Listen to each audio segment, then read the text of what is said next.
Well, good morning. May I be one of the first to wish you a happy Valentine's Day. While it's changed some over the years, the roots for this annual holiday go back over 1,000 years. The things we associate with this day are cards, flowers, candy, and food. Our focus today will be on food, although not just about Valentine's Day, as we talk with chef and restaurant owner Tom Wallstrom. It starts right now. From TV6, this is The Ryan Report. Now, here's your host, Don Ryan. Well, Tom Wallstrom's family has been in the restaurant business for a long time. He's been part of that history through his involvement with several different restaurants, and today he and his wife are the owners of the very successful Elizabeth's Chop House in Marquette. Tom is not only the owner, he's a certified executive chef who's very passionate about food. We're pleased Tom could join us this morning. Thanks for being here, Tom. Good morning, Don. My pleasure. We'll talk more about Valentine's Day a little later. Let's talk a little bit about that history. How long has your family been in the food business? Well, it's not 1,000 years, like Valentine's Day, but I believe we have the longest running history of the family business in Marquette, and it would be 70 years. Okay. 70 years this year, if my starting date is correct, which is about 1946. And that would be the original Wallstrom's restaurant? No. My dad, who was a prison guard at Marquette branch, was in the military, landed on Normandy Beach, D-Day, all of that stuff, came out of the war and started a restaurant as a partner. Still went back to being a prison guard, but got into the restaurant business as a partner. That restaurant was called the PX, memory of the war, and it's known today as the Coachlight. Really? Yep. Wow. Yeah. So that it goes back that far. 1946. And I think I was thinking Wallstrom's came around about 1960 or so, didn't it? 1962. Okay. And in between that, there was a motel that he built, the Parkway Motel out in Harvey, and that had a little coffee shop in it. Okay. So the restaurant has continued all the way through. Yeah. You know, one thing about it, you know, the Wallstrom's is closed. Right. You know, the Northwood's closed, the Midway closed, the Chalet closed. You know, they were all kind of restaurants of a similar genre, I guess you could say. Exactly. Garden Room was in there. Garden Room. What happened to that kind of restaurant? I'm not sure. It was a great era. It was a lot of fun, and we all had fun with each other. We all got along really well, a lot of camaraderie. And maybe just the proliferation of restaurants in general. You know, we used to have a great audience from Negaunee and Ishpeming, where pulling people from that far away, you knew their name because they were there every week. Sure. You know, then it got to be where there was a gauntlet of restaurants that they had to get through to get to you. Right. I remember finding it amazing talking about the Garden Room one day after it had closed and everything, and somebody said, "But it's just so far out of town." It's a mile, maybe. Yeah, right. But that was the mindset. It was just so far out of town. And I don't know if it was the style. You know, the Northwoods and the Midway kind of set the tone back in the day. And Wallstrom's had a fine dining menu for a while, as did the Garden Room. And they all did well. Yeah. But didn't survive. Didn't survive. Now, you've experimented with a couple of different kinds of restaurants. Was it a Godfather's Pizza for a while? We've been involved in I think it's 13 different restaurants, managing them, owning them, different concepts. Godfather's Pizza, we had 4 of those across the UP, and that was a 10-year run doing that. So. And then you had Tommy's for a while, which I don't know what you call that. It's kind of like a diner almost. Yeah, it was the food at least. You know, we took the old Godfather's Pizza and went back to our roots of the family-style restaurant. And so it was breakfast, lunch, and dinner, all 3 day parts, and went back to what we originally had done. Okay. Let's talk a little bit about being a chef. You know, I think a lot of people, when they get in their kitchen, they consider themselves a chef. But when you're in the restaurant business, there's actually some qualifications that go along with that. What does it take to be a certified chef? I'm not sure what the right term is. Well, I'm a certified executive chef, and I don't know our numbers right now. We have a group called the American Culinary Federation, the Upper Peninsula chapter. It's a group of chefs worldwide. So there's 13 levels of certification, and Master Chef being the highest, and Executive Chef is one step below that. Okay. I think there might be 12 12 of us now in the Upper Peninsula. Okay. Most are at institutions like colleges, and a few of us are at independent restaurants. Okay. And to be an executive chef, it's more than just being a good cook, isn't it? There's a lot more to it. There's a lot to it. Management, nutrition, cooking skills, the business end of it. You know, you really have to wear all the hats. You have to go out and get the food, I guess, too, and make sure you have the supplies on hand. Not that you have to pick them up necessarily, but Well, you're always shopping. Yeah. You know, you're shopping for the best deals and the best food that you possibly can source. And I source food from all over the world, and it's pretty amazing. okay. Because everything is available today. It's a lot of fun. Well, let's talk about that, and we'll probably have to take a break just so we get started almost. But you and your wife decided, what, about 8 years ago or so to Well, even a little more than that. We dreamed about 22 years ago Okay. that someday we were going to have a fine dining restaurant. Okay. And 8 years ago it came to fruition. But Was it the timing of finding the right location, or did other pieces fall into play? What? all of that. The original dream was a place called Tommy's by the Lake, and it was Okay. going to be a fine dining restaurant. We got into the Tommy's that is now Jeffrey's, and obviously that wasn't the right locale for a fine dining restaurant. We called it Tommy's and went with the family concept, never losing sight of the dream, and kept looking for the right location, and we went through a bunch. We always had our sight on where we ended up, which was the old Shamrock. Always wanted that, could never quite swing the deal. My wife had a vision for what it was going to look like, and finally, one day it did come about that we made a deal, and we took over. We bought it on July 3rd, 2007, and started putting the dream into effect. And I think it was October 29th we opened, so pretty quick turnaround. Right. 3 or 4 months. We did a lot of the work ourselves, and been rolling ever since. Okay, we'll pick up the story there when we get back. Okay. We'll take a break now, back with more on the Ryan Report in just a couple of minutes. And this is where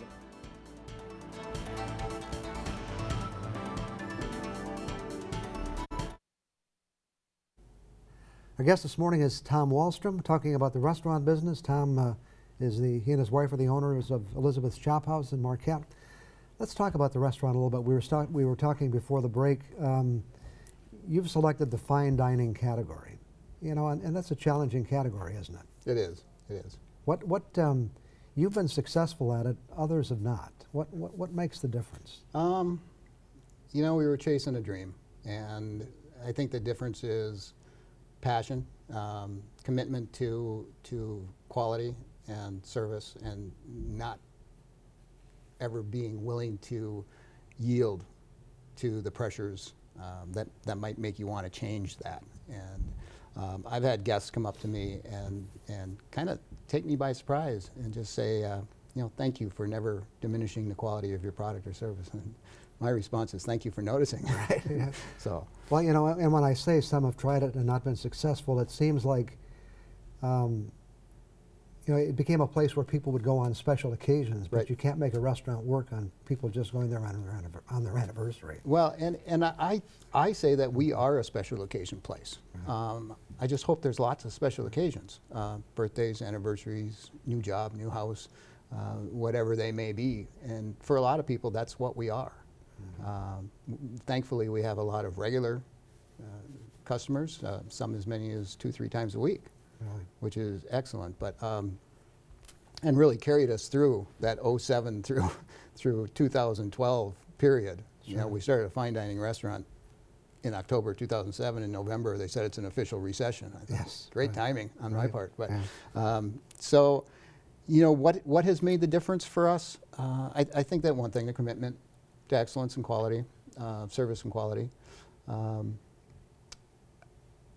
I think too that I've been at this an awful long time, and there's more to running a successful restaurant than just being a good chef, or at least you have to expand the meaning of the chef and his role and what he does. And I spend more time on business right now than I do on anything else. Thankfully, I have another certified executive chef on staff. Right. I have another fellow who's testing to be a certified executive chef. So in our one establishment, we're going to have 3 certified executive chefs, which is unheard of. So, but that gives me the time to take care of the business end of stuff. And I think that's rare. And as I was thinking about this, and I think you kind of maybe said it already, but you kind of have to go all in or not to make it work, right? You can't be halfway there. No, our commitment when we started was we were going to do this the way that we think it's supposed to be done, or we're going to fail. One of the two. We're not going to compromise on what we think, and thankfully it's been good so far. And part of this is not just the way you cook the food, but it's the food you go out and buy, right? Oh, absolutely. You have some unusual pork and steak selections. This on is your where I menu. start to get excited, is talking about the different types of food and why it's different, you know. Not all things are created equal. Not every Angus is wonderful Angus. Just Right. because it had some black on the face, you know, doesn't make it a great steak. Same with Kobe beef. Just because it's Kobe, there's really fantastic and there's really not so fantastic. Let's put it that way.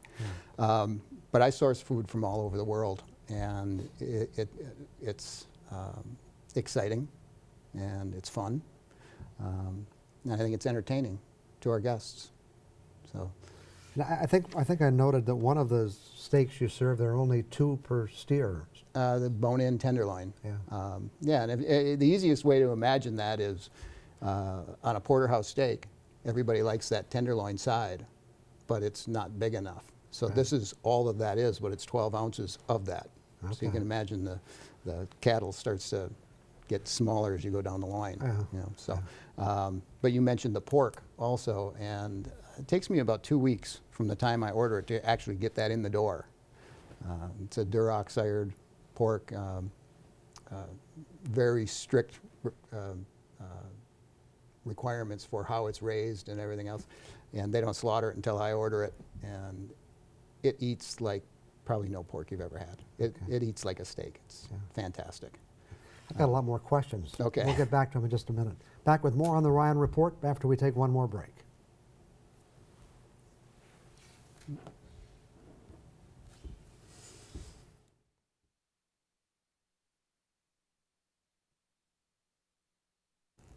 Talking with Tom Wallstrom. Tom, we were talking about some of the menu items and going kind of worldwide to get them. Obviously, there are other things. You have steak, you have seafood. Right. You know, sourcing all these foods, is it a challenge for you? It's a challenge, but it's a fun part of the job. Okay. It's really neat to find unique items from all over the world and get them here. And the system for doing it today is just, it's amazing. I order things as late as 4 o'clock in the afternoon, and I have it the next day from anywhere in the world by noon, 2 o'clock. Yeah, It's you know, the soft shell crabs and all that, they're still moving. They're live when we get them in. So. Service also has to be a big part of this, the atmosphere you've created. I'm sure that works for you as well, right? It does, yeah. You know, training is a big part of that, and moving people up through the ranks as they start employment with us and into the service is it's a big task. It's a big job. Is there any carryovers from those old days? How about those desserts you serve? I understand some of those may have. Some of those, some things we've been doing for an awful long time. You know, my mom was a great pie maker and baker, and we still make the chocolate strata that she started long ago. And my dad's meatloaf, we've been making that for over 50 years, I think. Same thing. So yeah, there are some old standards that have stuck in there, and you know, great steak, great seafood, and then some of the other items too, and some of the sides. This is Valentine's Day. What anything special you do for Valentine's Day, or is everything special already? So that's Well, one of the things that I'm excited about is a beef Wellington for 2. okay. I think that's a special event, romantic type meal, and that'll be wonderful. And I like things like steak and lobster on Valentine's Day, so we'll be having that. We will be having a sea bass from Greece. We'll be in. So, you know, the romantic things, the fresh seafood stuff. We'll be having it all. Really, Marquette depends a lot on these kinds of events, don't they? The restaurant business in Marquette. And this time you have not only Valentine's Day, but the sled dog race going on at the same time. Right. That's not necessarily a good thing, is it, for you, for your business, for any Not- restaurant business? It's never a bad thing to have all those people there, but sometimes it can be better than others. And this year, it's pretty good. I think the last 2 years, the dog sleds were on Friday, and Valentine's Day was either on Friday or Saturday, so it was real close to the same day for the event. This year now, dog sleds is on Friday, and Valentine's Day is on Sunday. So it's going to be a good weekend. And some events coming up. I think there's a restaurant week coming up in March. Restaurant Week comes up in March. This year a little bit different. It's the 6th through the 15th, so we're running it for 10 days. There's probably 18 or 20 restaurants involved, all downtown independent restaurants. Okay. Special deals on lunch and dinner, so if there's 20 restaurants in 10 days, you can have lunch and dinner in all of them. That'd be a good idea. Get them all. You know, I'm always amazed when I go into a restaurant, you know, and they have a fairly broad menu, fairly wide selection. How can you be prepared to serve all those foods and get them out on a timely basis? It's a pretty great system. There's a lot of preparation involved. There's a lot of record keeping involved. You know, knowing how many things you sell on an average per day, and keeping track of what we call menu mix, whether it's on the menu and how it sells, and keeping things on there that move relatively quickly. So you're keeping things fresh and moving. And you must have to have some things kind of pre-prepared. You know, for our restaurant, it's very little.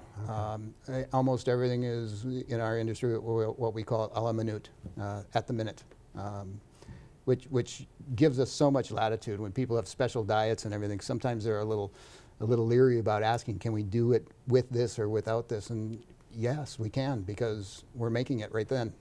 So, Do you keep an eye on industry trends? Is that something you watch? I do. I watch them, and then I have to decide. Are we going down that road, or is it just a flash in the pan? And oftentimes, more often than not, I think it's a flash in the pan when they come out with this next greatest thing. So. Does it mostly relate to food items, or what kind of things might be? No, everything. You know, and I can't say that it's what I'm about to say is not happening, but fast casual and quick service are definitely trends that we're moving towards. So my kind of restaurant is more of that throwback type, where it's full service, tablecloth. I'm definitely going to be the minority. Right. Yeah. So, yeah, I think we can see a lot of those fast casual restaurants. Right. Yeah, so I'm not jumping on that trend. Right, no, that really Don't doesn't. place your order when you come in the that really door. doesn't fit your mix. Right. Well, it's been an interesting story, and as I said, you have a long history going back so many years with your family. You probably grew up hanging around restaurants as a little kid. Huh? I tell people that I was born in the hospital, put in a restaurant. And so it's, my birthday's in 3 days, so it's 59 years of being in a restaurant. Okay, well, very good. And I'm glad you finally managed to fulfill your dream of getting the fine dining establishment you and your wife were looking for. Thank you. Appreciate that very much. And thanks for coming in this morning and sharing with us. Appreciate it. Absolutely. Okay. Yeah, I'll be my back pleasure. with more on the Ryan Report after we take this break.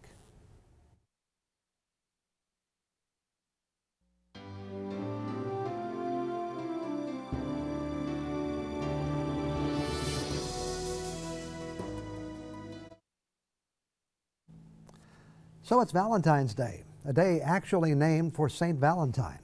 Although the reasons for the holiday and what it meant in the beginning are varied, we'll skip that history lesson today.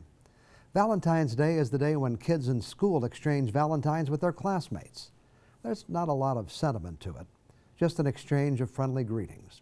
What it's really meant to be is a time to tell that special someone in your life how much they mean to us. We often do it with flowers, candy, and cards. What's a little unusual about this day is that we want to tell someone special we love them, but we use someone else's words to do it. We use those words that are carefully crafted and printed on the Valentine. How about 100 hearts would be too few to carry all my love for you. Nice sentiment. How about this one? I've fallen in love many times, always with you. Or, with a woman like you in my life, I really am the luckiest man in the world. Yes, it's all about love on Valentine's Day. And speaking of love, a young man once wrote this to his sweetheart. Dearest Mary, for you I would swim the mighty ocean, walk through a wall of flame, or leap the widest stream. By the way, I'll be over on Sunday night if it doesn't rain. And Miss Piggy once wrote, when you're in love with someone, you want to be near him all the time, except when you're out buying things and charging them to him. And here's a quote from a love letter by Snoopy. Last night I thought of you. At least I think it was you. Today let me share with you two of my favorite expressions of love. Love is like an onion. You taste it with delight. But when it's done, you wonder, whatever made you bite? Not likely to see that on a Valentine. And finally this one. She took my hand with loving care. She took my costly flowers so rare. She took my candy and my books. She took my eye with meaning looks. She took all that I could buy. And then she took the other guy. Probably not the sentiment we're trying to convey today. Actually, I hope it's a great day for you and anyone special in your life. And if you have someone special, tell them how you feel in your own words. I'll be back in 2 minutes. Well, that's all the time we have for today. Thanks for tuning in this morning, and thanks to Tom Wallstrom for joining us to talk about the challenges and rewards of being in the restaurant business. I want to remind you that our show is also available on the internet. Just go to uppermichigansource.com and click on the Features tab. A number of past shows are available, and today's show should be posted at about noon tomorrow. The Today Show is up next. I hope you have a great Valentine's Day and that you'll join us again next Sunday morning.